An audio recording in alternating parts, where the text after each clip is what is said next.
William James Joseph Lombardy was born in the Bronx on December 4th, 1937, and he became a national master at only 14 years of age. Then in 1954, at 16, he won the New York State Chess Championship, becoming the youngest champion up until that time. Lombardy tied for first place at the Canadian Open in 1956, and then that same year, aged 18, he had a narrow loss in a 6-game match to Reshevsky with the score 3.5, 2.5. Now, that is the best match result anyone had achieved against Reshevsky up to that point. The following year, Lombardy became the first American to win the World Junior Chess Championship and the only player in 55 occurrences of that event to win it with a perfect 11-0 score. That's a score that's often overlooked and eclipsed by Bobby Fischer's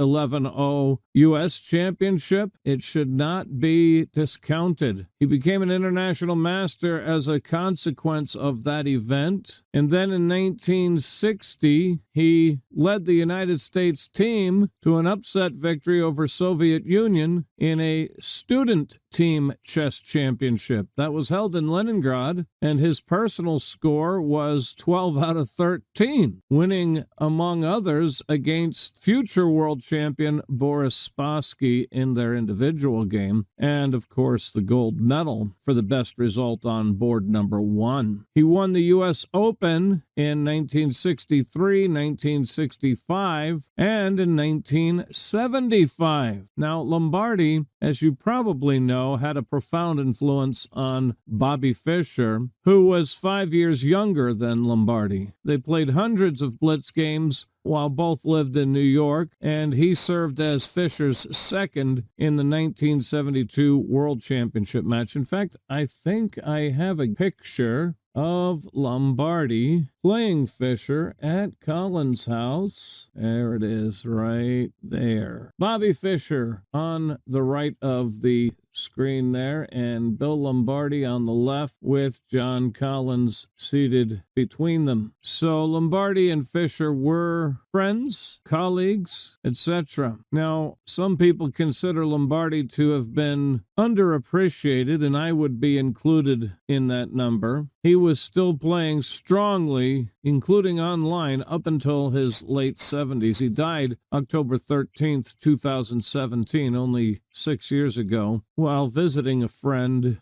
over in Martinez, California. So Bill Lombardy. Lombardy starting with the D4 here. And of course, knight F6 from Bobby Fischer, C4 and G6. No surprise here to see the King's Indian defense. Knight F3, Bishop G7 is your normal variation. G3, castles, and Bishop G2, Przepiorka's variation. We've talked about him before. D6, castles. This is Panno's system. That's named for Oscar Panno. Oscar. Knight C6 here from Fischer. D5 hits the knight, and the knight goes to A5. Putting the question to this C pawn. It's defended by the king's knight. C5 is played from Fischer, and that precludes B4 because the knight now has nowhere to go. So you'd have to either play C5 here or B6 to allow the knight to come to B7. So A3 is played and B6 is played. That's showing inaccurate. Obviously, again, the purpose is to give the knight a fleece square. The queen to C7 is being indicated by the annotator, but this is fairly commonly played. It's the second most frequently played move. The only move being played more often is knight to D7, pinning the pawn to the rook. Knight gets a star. B6 in this instance, and B4, and knight B7. So now bishop B2, A5. The bishop to D7 is more popular move here. A5 from Bobby. Lombardy with B5. And this queen side getting interlocked could really lead to difficulty maneuvering for black. E5 right here here. He captures that with en passant. Pawn takes the pawn. Now e4 and e5. Black's big issue here now is he has relegated his dark squared bishop to a fairly confined state, and he has made his d-pawn backward on an open file, no less. So that becomes a target for white. And knight c3 was played here. Rook b8 gets out of this bishop's line of fire, although I'd be interested in knowing how he's going to get this pawn out of the way. a4 could be interesting here. I get a star for that. That creates a square here for the knight to potentially come to. So rook b8 was Fischer's choice here. Knight d5, and now bishop e6. Put some pressure there on the knight. a4 here locks everything on the queen's side, and knight to d7. Now this opens this file, this opens this diagonal. How exactly he'll use these, it's hard to say. This diagonal is open. You could also probably play rook f7 here to improve the rook, and then play knight d7. You get a check mark on that. Something like queen e2 and knight d7 here. Anyway, Bobby went with knight d7 straight away, right away, immediately, and if not sooner. Boy, my mind is a terrible thing tonight. Bobby played knight d7. Here, rook a3, bishop h6. Point for the dark squared bishop is that he's a bad bishop, isn't he? And with all these dark squares occupied by pawns, he'd really like to trade this bishop for that knight. A knight back to f6 might be a sound alternate, but if he plays f4, you'd have to come back to d7, so apparently it's not a sound alternate. Okay, doesn't like my idea.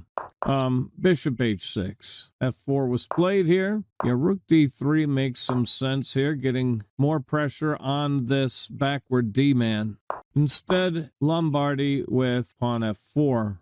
Pawn takes the pawn, and right, I think that's obviously it's the best move. It got a star. I don't think a move like bishop takes knight, even though that's a very strong knight and it's a very clogged position, you might feel like, okay, let's get rid of the bishops since we're so interlocked. But in this example, after, well, maybe, because then you protect your backward pawn if he takes the bishop, either way with the c-man or the e-man. But, you know, things might get broken open anyway. He could bring his queen up here. The other alternate, same thing, it's just different. If he takes with the e-man, you get the same exact thing.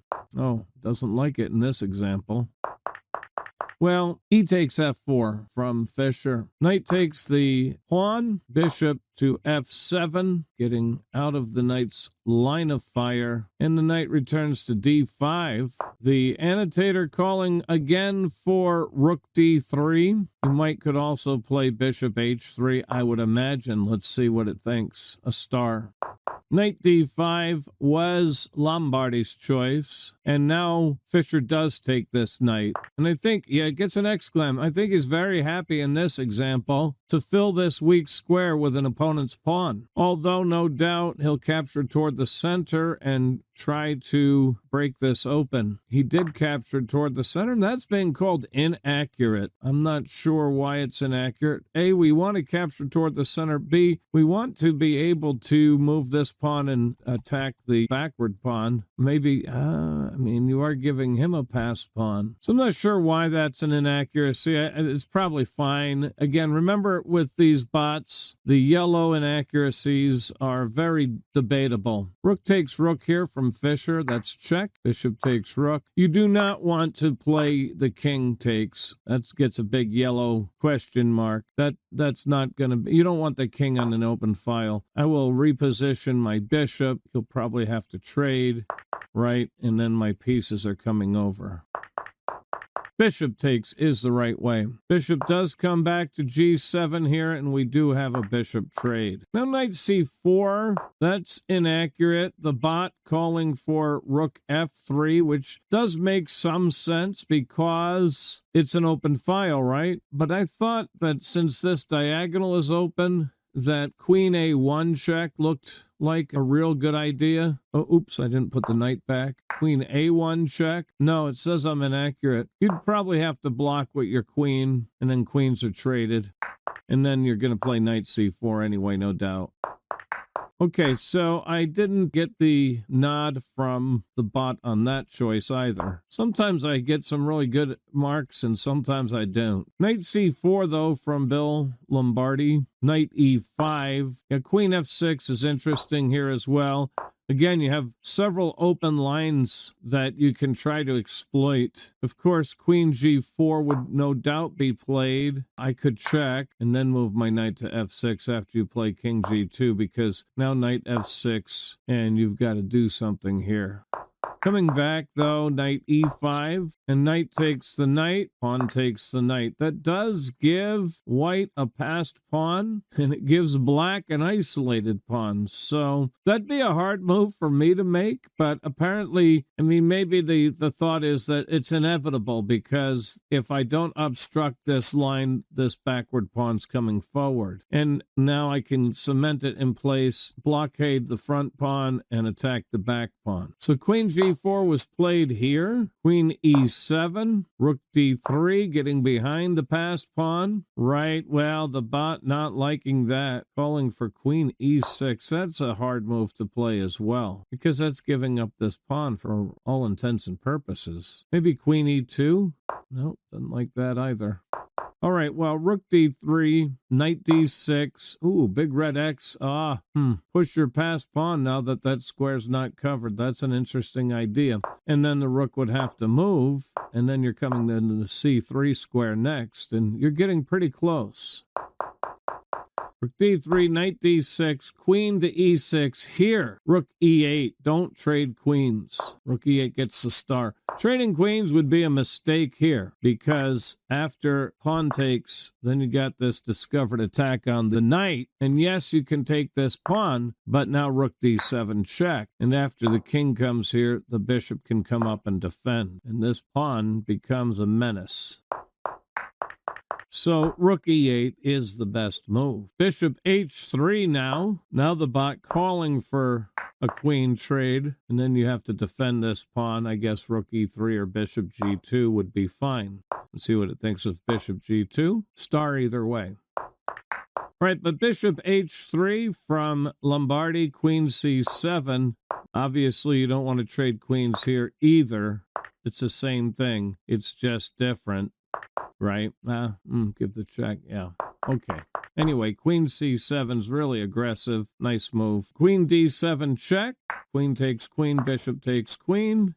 Rook to D8. And so we have a rook and a knight against a rook and a bishop here in this endgame. Bishop C6. Knight takes the pawn. And two passed pawns are very interesting here. Rook E3 skewers the knight and the pawn. Knight D2 says, please take. Now, knight to G4 accomplishes basically the same thing. Obviously, he cannot take or the Forcosaurus Rex gets played. So Rook E2 hits the knight. Knight to C4 defends this pawn. Rook to E4 hits the knight again. Knight to B2. Knight to B2 saying, take my pawn, I'll take yourn, and I'll create a new passer. Of course, King F6 wins immediately, so he has to take this pawn, which is why King F2 is a mistake, and it gets a big red X. Yeah, you have to take the pawn and give up this pawn, and then you can get your king into the game. Well, he played King F2. Surprisingly, Bobby didn't play King F6 here. He played Knight D1. I think you should play King F6 first and then keep Knight D1 in your pocket. And the point here is you can actually save a move if you play King F6. Because by playing Knight D1 right away, King E1 can be played and the knight has to retreat and you burn a move. So if you play King F6 first, you save a move because more than likely he's playing King to E3 here. And then you don't have to waste time with Knight D1. You just play a move like C4. By the way, don't play C4 right away here. That would be not the best approach. Then on King E2 and King F6, King D2, and the king's defending on the queen's side. Well, black is still better here, isn't he? Either way. Well, king f2, knight d1 check was played. King e1 sends the knight to c3. Rook does take this pawn, and knight takes the a-man. Rook e7 check, king h6, king d2, and that prevents the knight from coming back to c3. c4, rook e4, so knight c5 had to be played, and he didn't take this pawn. I'm not sure why. I guess he feels like he doesn't need to because the king stops the pawn from moving, and you're better to keep this rook active. So he played rook e7. Knight back to a4, pawn to h4. Well, that also gets a big question mark. The bot calling for king c2. I would think coming right back to e4 should also remain equal. I mean, you might even get a repetition right here if that happens. I do get a star on that move. h4, not a good idea. Rook f8, pawn d6. Yeah, that's really getting ugly now. The bot calling for rook e3, but here you could also play rook e4. Oh, nope, it says that's wrong. Well, the funny thing is when I play rook e4, look what the bot says. We've talked about this before, how fickle bot will say something is a mistake. Here, it said d6 is a mistake and you should have played rook e3. I said, no, maybe rook e4 is a good move, and it says, no, that's a mistake. You should have played d6. You should have played what Lombardy played. Yeah, Ficklebot. Trollfish. Yeah, I call him Ficklebot because he can't make up his mind. So d6, according to Ficklebot, is the best move. But d6, according to Ficklebot, is a mistake. c3 check. King c2 gets a question mark. King d3 is more hopeful, keeping the king central. But really, rook f2, d7, if he played king d3, that is. d7, rook d2 check. And I think white is done here. Back, back, back, back.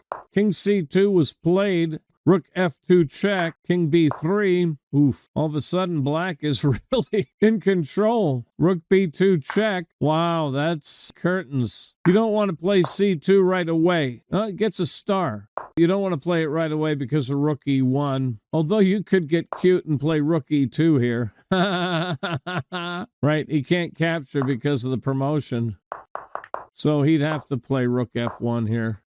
Yeah, I bet it's cold in Moscow. So anyway, king b3, rook b2 check. King takes the knight. Pawn c2, rook e1, rook b4 check. Don't play rook b1. This is a common technique to promote your pawn, but it's not going to work here because he has a passed pawn, right? So keep in mind, your opponent has a bishop and a passed pawn. So if you play here, I will not take the rook. I will push my pawn and force you to get behind it, because if you don't, well, obviously you're welcome to promote, but takes, and then I'm promoting. So you'd have to play rook d1. When you do, I will force you away from your pawn. Double exclam, ladles and jelly spoons for Coach Daniel. I love double exclams. They're my favorite thing to get on this channel, right? And I've stopped your pawn. Even though you can defend, my bishop will come up and super attack,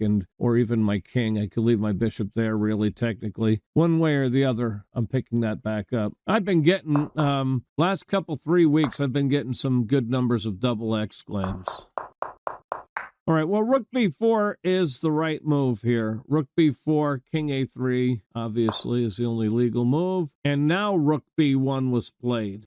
Bishop e4, rook takes the rook, bishop takes the pawn. d7 still a winning move here, isn't it? Because you can't play rook d1, and if you allow d7, then the e8 square is cut off. So Bobby played rook e6 and just attacked it with the intention of getting behind it. You could also, in this example, get in front of it. But rook e6 should do the trick, and after d7, rook d6, Bill Lombardy resigned right there. Down the exchange and a pawn. No way to save this d-man. It's falling on the next turn. So a rook and a pawn against a bishop should be winning all day long, right? No matter what white plays here, I'm taking this pawn on the next turn. Well, unless he plays bishop to f5, then I won't take the pawn, then I'll take the bishop. But you know what I mean. So that was the Lombardy game. Lombardy just under 2,500 at the time. He was an IM. He had gotten his international master earlier in the year. Back in those days, those titles were so rare. They weren't like they are today. It was a lot harder to become an IM and a GM in those days than it is in these days. It's still extremely hard. Can you imagine how hard it was then if it's this hard now?